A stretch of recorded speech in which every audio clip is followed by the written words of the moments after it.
It's a lot of liberal celebrities that are petulant children. They are so used to getting their way that their emotions ultimately become their facts, because if you're as rich and as successful as Larry David is, your emotions are the facts. Okay, if you walk into a room and you're Larry David and you're unhappy, everyone in that room is going to adjust their day to accommodate yours. If you walk onto a TV set and you're the co-creator of Seinfeld and you've made $1 billion in royalties, every TV set you walk onto, whatever the emotion is you're feeling, they're feeling. Oh, Larry's in a good mood. Oh, thank God he's in a good mood. Woo, all right. Oh, now they're all in a good mood. Larry shows up in a bad mood. They're like, oh, hell, this isn't, oh, no, he's in a bad mood. You know, that can't be good. Okay, your emotions are your facts when you're as successful as Larry David is.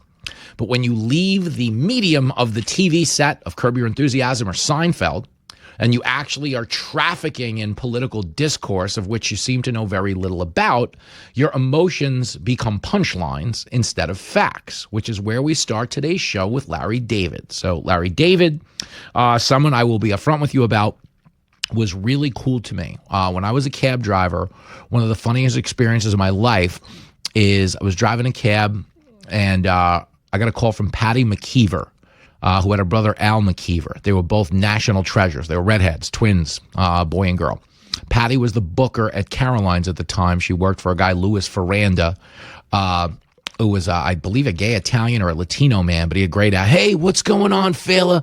I saw your little skit the other night. Not so bad. You know, you're doing all right for a fat guy. You know, he would talk to you like that. It was great. It was old showbiz, you know.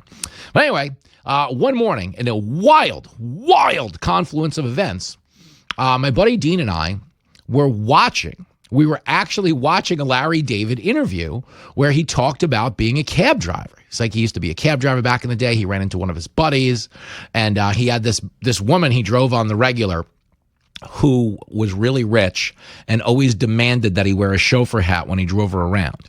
And Larry had told this story in the interview about how he came to realize she was kind of blind and had no idea if he was actually wearing the hat. So she'd get in and be like, do you have your hat on? And he'd be like, yeah, I got my hat. Yeah, don't worry, the hat's on. Don't worry. And he just drove down the street with no hat on, you know, that funny little victories when you're pushing back against an abusive, wealthy employer. But that day, as Dean and I had watched an interview with Larry David 4 a.m. before I left for my taxi garage at 5. You know the story if you listen to the show every day. I was driving a taxi in New York City from 5 a.m. to 5 p.m. So every day at 3:30, I would meet up with my buddy Dean, and we'd write. We'd write comedy, we'd write screenplays, we'd write whatever we could, because we knew as guys that were trying to make it in showbiz, we weren't going to have anything left at the end of a 12-hour shift of cab driving, getting cut off and shot at, and people swinging screwdrivers at your head. You're meeting ghosts and time travelers and hobbits, all kinds of wild malfeasance in New York City. So anyway, after watching his interview that morning, about 3 in the afternoon, when I was driving back from JFK International Airport, I got a call from Patty McKeever at Caroline's, and she was like, hey, here's a crazy story. Jeff Garland is in town this weekend. We need an opening act, but I just want to give you a heads up that Larry David might be there, because he was in town filming a Woody Allen movie called Whatever Works down in Washington Square Park. And he was like, he's been showing up to all of Jeff's shows this weekend with Richard Kind from Curb Your Enthusiasm. Susie Essman's been there. In fact, Robin Williams was still alive, and he was a guy who had a presence at those shows. So I was like, God, Patty, that's so crazy. I was just watching a Larry David interview this morning. What are the odds that that I'm going to run into him tonight? That would be the funniest thing. So I called up my buddy Dean. It kind of blew his mind, but we showed up to Caroline's that night, and the first guy we saw in the green room, Larry David. Really cool. And I gave Larry David a lot of credit at the time, because he heard me talking about cab driving and was like, oh, you drove a cab? I used to drive a cab. Oh my God. And I was like, wow, Larry David. What a relatable guy. What a billionaire who still sees life through the lens of the little guy. Wrong. My goodness gracious. So the op-ed, if you're willing to fast forward, legitimately 17 years in the conversation, because that's back when Jenny was pregnant with Lincoln. So it was, 08, 09, and he was born in 08. So about 17 years, if my community college math serves me right. Larry David wrote an op-ed in the New York Times that's going over well on the left, but really is embarrassing. The op-ed is basically his attempt to lampoon Bill Maher for meeting with President Trump at the White House. And the op-ed is about his dinner with the Fuhrer. And essentially what he wrote in satire was how, Hitler was the devil, and I always thought he was the worst guy in the world, and I'd always told people he was the worst guy in the world.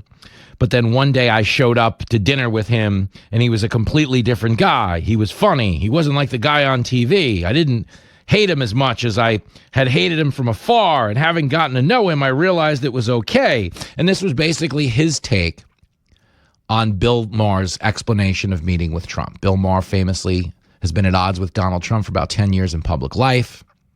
And at the behest of Kid Rock, he went to the White House 2 weeks ago, had dinner with Trump, and came to realize that Trump is not remotely close to the guy they portray on TV.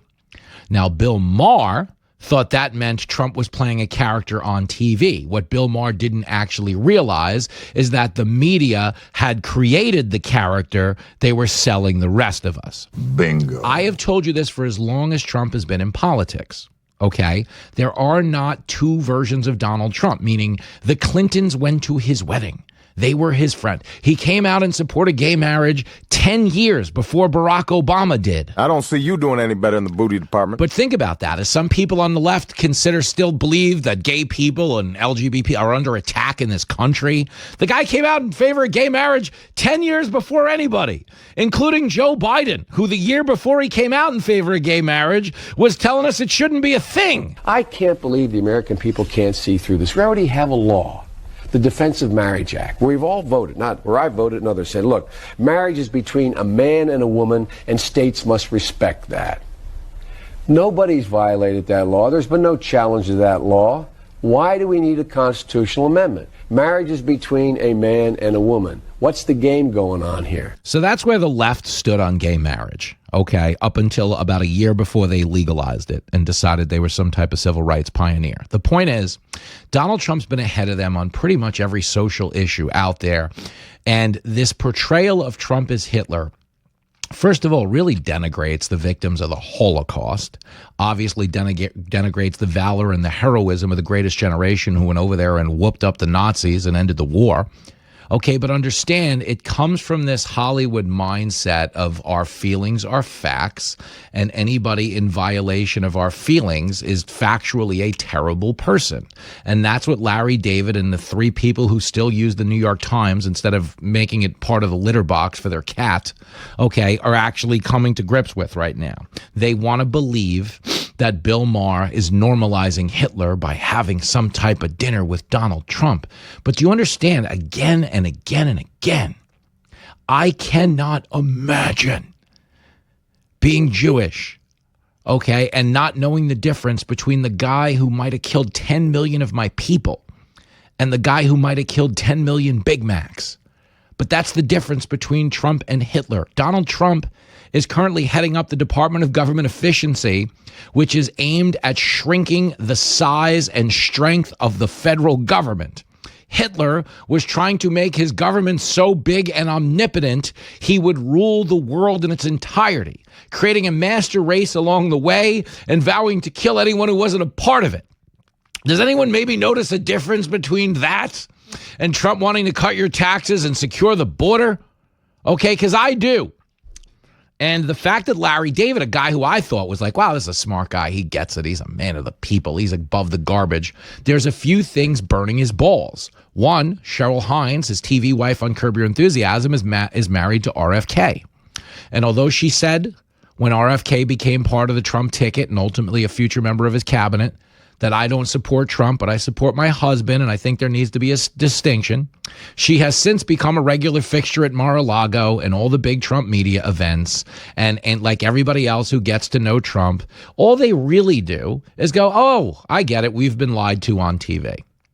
And that's the end result of where we are with a lot of people on the left. Bill Maher didn't go meet Trump and find a different guy than the one he sees on TV. He just realized if you're not telling everybody that laughing at jokes and being a little crass and pugnacious is Hitler stuff, in the presence of just you and him, you realize, wow, it's the same. And Bill Maher wanted to tell you that, wow, it turns out the guy on TV is not the guy I met, because he's basically just trying to cover his own ass because he's embarrassed because he realizes he fed into this insane narrative. Okay, and you know who else fed into this insane narrative? Larry David. Bingo, man, bingo. Larry David was on Saturday Night Live with Trump 5 years ago, Donald Trump hosted Saturday Night Live in an election year. Okay, excuse me. Maybe it was 9 years ago. I want to get that right because it was the 2016 election. And he was on with him. And Trump was doing the opening monologue, and they played a sketch where Larry David came out and pretended he was one of those idiots that calls Trump a racist. And he was actually making fun of the people he has now become. And that really is a teachable moment. You know, if you hate something long enough, you become it. Okay, and in a roundabout way, Larry David has. And he's like Howard Stern before him, a guy who was fine with Trump. I mean, Howard had him on a show every week. And a couple of things really bothered him. The big one being, okay, that yes, they don't always get their way, which is something they're not used to in Hollywood. But the bigger one being that Trump is so much more famous, so much more relevant, and has a much better relationship with his fans than an out-of-touch Hollywood celebrity ever will. And that's also the thing that burns his balls about Cheryl Hines. Larry David thought they could stomp their feet about RFK being involved with Trump, and that would be the end of RFK being involved with Trump, because Cheryl Hines would put pressure on him and they wouldn't want to upset the elites in Hollywood. But what Larry David doesn't understand is the elites have no more control of the electorate. If they did, George Clooney wouldn't have gone 0 for 2 in the last election. Okay, George Clooney endorsed Joe Biden, took $36 million in fundraising checks, and then when they all cleared, wrote a op-ed in the New York Times going, by the way, Biden was out of it at that fundraiser last month. Now, he didn't say anything until all the checks had cleared, mind you, at which point he pivoted and said, no, you don't understand. Kamala Harris, she is the way and the truth. Forget that other guy. Kamala's awful with her weird laugh. Ha ha! And the guy went 0 for 2. Okay, Larry David finds himself in that same boat. He has endorsed everybody but Trump, and what's really killing him is that nobody listens to him. So he's going the shock jock route. Well, you know this guy is Hitler. But if he'd been paying attention the last 10 years, he'd realized that line was just as worn out as the rest of them, and he'd just shut his mouth because it's embarrassing. And I'm out here in the real world, and I know what's right or wrong or bullshit.